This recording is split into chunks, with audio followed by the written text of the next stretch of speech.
Hi, I'm Stephen Newton and welcome to my fly tying desk. Today I'm going to take a look at the Atlas fly tying vise right here, which is made by Wolff Industries in Indiana in the USA.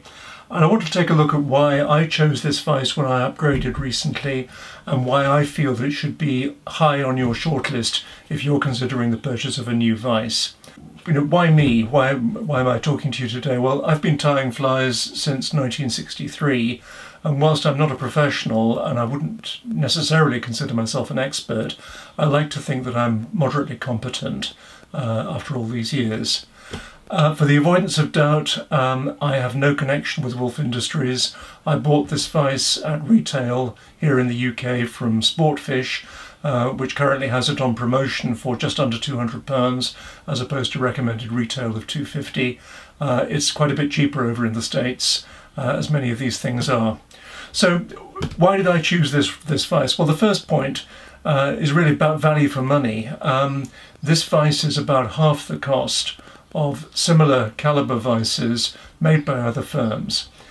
It's got nothing superfluous on it.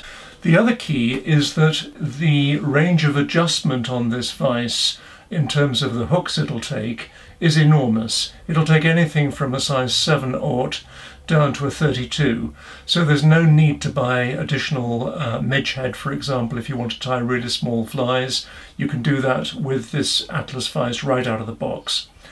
This is precision engineered, and it's apparent from the moment you open the box.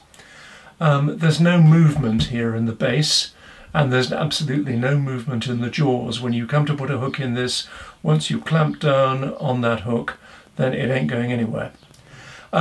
The Atlas vise comes with either a pedestal or a clamp. You can actually have either or both. The other thing that I really liked about this vise is that, like a number of others out there, it has a full rotary action. This is particularly smooth, and the benefit of the rotary action is that I can hold material steady, a very small hackle for example, and I just unclamp the vise itself and I rotate the entire jaw assembly, and the hook turns so that I can wind that hackle more accurately, more easily, and I tie better flies. It also allows you to examine your fly from all sides, and it makes, or can make, head varnishing a bit easier. But for me, it means that I can tie faster, more accurately. It makes me a better fly tyer. This vise is simple to operate. You've got a cam lever here to tighten and release the jaws. You have a simple knurled knob at the rear of the vise to allow it to be unclamped and to adjust the tension so that you can use the rotary action. Really simple to operate. Is there anything missing from this vise? Well, from my point of view, would it be nice to have a bobbin rest? Well, maybe.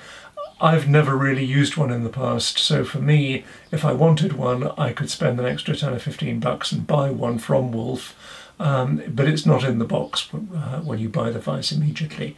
So the Atlas overall, rock solid build quality, precision engineered, fabulous range of adjustment, so you can tie flies right the way down to a size 32. I think this is a really good value vise, and I would highly recommend that you put it on your shortlist if you're considering an upgrade. That, of course, is just my opinion, but I hope that's been useful.